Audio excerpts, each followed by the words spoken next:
अस्सलाम वालेकुम। आज मैं आपको दलबीना की रेसिपी दूंगी। वैसे तो ये इतना मुश्किल नहीं है, लेकिन मैंने कहा जिन लोगों को नहीं पता और जो लोग नहीं जानते दलबीना के बारे में तो उनको भी पता चल जाएगा। तो ये दलबीना में बेसिकली 3 चीज़ें जाती हैं और शहद भी जाता है। शहद मेरे पास नहीं था तो मैं इसमें शक्कर डालूंगी। ठीक है, ये मैंने जौ का दलिया ले लिया है। तो जौ का दलिया आप कोशिश करिएगा ना कुटा हुआ लें, यानी कि ना बिल्कुल बारीक वाला। तो ये आपको मिल जाएगा मार्केट से। तो आप अगर आपने उसको उनको बोलना है कि बिल्कुल मुझे चूरा चाहिए, तो ये जौ के दलिए में ही बनता है। वैसे तो इंस्टेंट अब दलिए भी आ गए, तो वो भी मैं आपको कभी बताऊंगी, लेकिन ये मेन जो है वो जो बनता है वो जौ के दलिए से बनता है। ये मैंने 4-5 खजूरें ले ली हैं, थोड़े से मेरे पास ड्राई फ्रूट है और दूध जाएगा और शक्कर डालूंगी। तो ये दलिए को मैं अच्छी तरह धो लेती हूँ क्योंकि उसके ऊपर काफ़ी डस्ट वगैरह होती है। तो ये मैं धो के आपको दिखाती हूँ। अब ये देखिए मैंने बटर डाल दिया है, 1 टेबल स्पून बटर डाल के और मैं ये दलिया डाल दूंगी।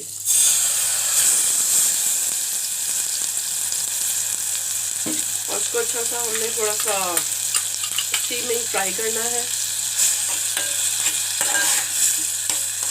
दलबीना के अगर आप फ़ायदों की बात करें तो बेशुमार इसके फ़ायदे हैं, जो कि आपको भी पता होना चाहिए कि हमारे हुजूर पाक की एक हदीस में है कि भाई ये जो है दलबीना इतना कुव्वत बख्श होता है। और हज़रत आयशा से भी रिवायत है कि जब कोई भी बीमार होता था तो फिर हुजूर हमारे जो है वो ये कहते थे कि भाई इसको दलबीना का यूज़ करें, जो भी बीमार शख्स होता था। अच्छा, अभी तो मैं इसमें पानी डालूंगी क्योंकि ये थोड़ा सा गलने में थोड़ा टाइम लगाएगा। बस थोड़ा पानी डालूंगी, दूध बाद में डालूंगी। तो दलबीना जैसा आपको पता है कि कितना कुव्वत बख्श है। नबी करीम सल्लल्लाहु अलैहि वसल्लम का इरशाद है कि तुम्हारे मैदे को ये इस तरह धो देता है जैसे कि तुम अपने फेस को धोते हो, यानी कि मुंह धोते हो। जितना हमारा मुंह साफ हो जाता है इस तरह हमारा मैदा भी काफ़ी हद तक साफ हो जाता है। तो और ये तुम्हारे दिलों को भी और ये तुम्हारे दिलों के गमों को भी दूर करता है। तो ये इतनी अच्छी चीज़ है, तो ये दिया करें आप नाश्ते में। ख़ास तौर पे जैसे हमारे पेरेंट्स होते हैं, काफ़ी कमज़ोरी हो जाती है या छोटे बच्चे होते हैं, उनको दें आप। ये थोड़ा सा ये पकेगा, कम से कम 5 मिनट लगेंगे इसको, फिर मैं आपको बताती हूँ। अब ये देखिए दलिया गल गया है, तो कोशिश करिएगा पानी में ही दलिया गलाएं। उसके बाद ये हमने दूध डालना है। 1 कप दूध डाल दिया मैंने इसमें, और साथ ही जो है ना मैंने ये खजूरों को गुठली निकाल दी और मैश कर लिया है, ये भी डाल दें।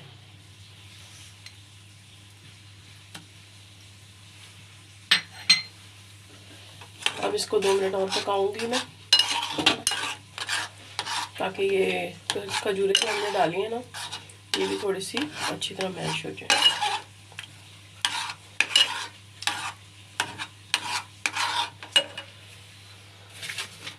और थोड़े से मैं नट्स अभी डाल दूंगी।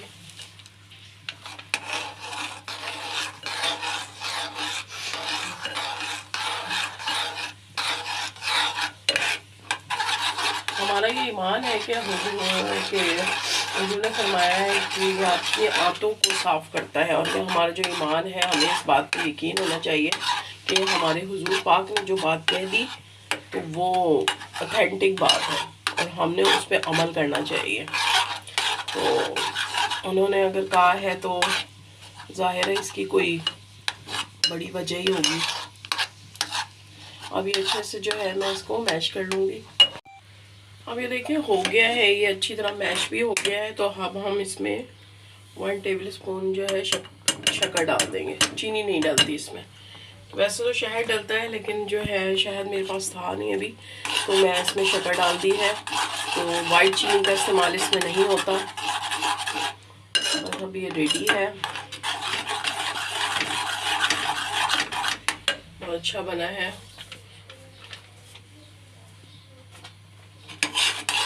आपके हर बीमारी के लिए मुफीद है ये।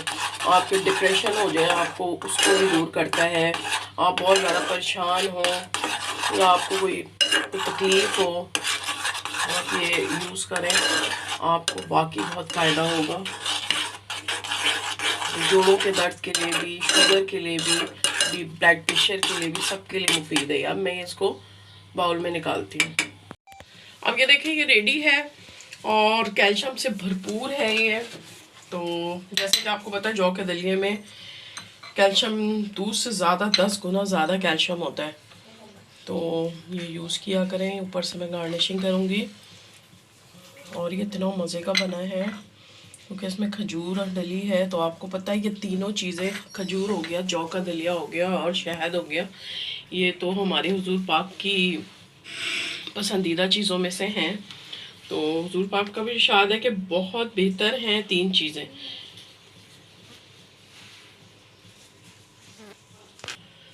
जो कि जिस्मानी ताकत को भी बहाल करती है। आपका ब्लड प्रेशर का मसला सही होता है तो ये 1 हफ्ते आप इस्तेमाल करें तो ये आपका ब्लड प्रेशर का भी मसला हल हो जाता है। और दूसरी बात ये कहूँगी कि मैं खाते वक्त इसको आपने दुरूद शरीफ ज़रूर पढ़ लेना है, जिसका आपको सवाब बहुत मिलेगा। क्योंकि हुजूर पाक की ये मैंने आपको हदीस बताई है तो इस पे अमल करना हम सब का फ़र्ज़ है। तो ये बहुत ही मज़े का है, ज़रूर बनाइएगा और अपने बच्चों को भी देइएगा। जो बच्चे पढ़ने वाले हैं ख़ास तौर पे उनके लिए भी बहुत अच्छा है। और हमारे पेरेंट्स हो गए या घर में जो भी बीमार होता है आप उसके लिए बनाएंगे, आपको भी बहुत दुआएं मिलेंगी और माशाल्लाह वो भी सेहतियाब हो जाएंगे। तो ये मेरी एक छोटी सी कोशिश थी। तो ज़रूर पसंद करिएगा, मेरी वीडियो को लाइक करिएगा और अगर आपने मेरे चैनल को सब्सक्राइब नहीं किया तो प्लीज़ सब्सक्राइब करिएगा। मिलती हूँ मैं नेक्स्ट रेसिपी के साथ, तब तक के लिए अल्लाह हाफिज़।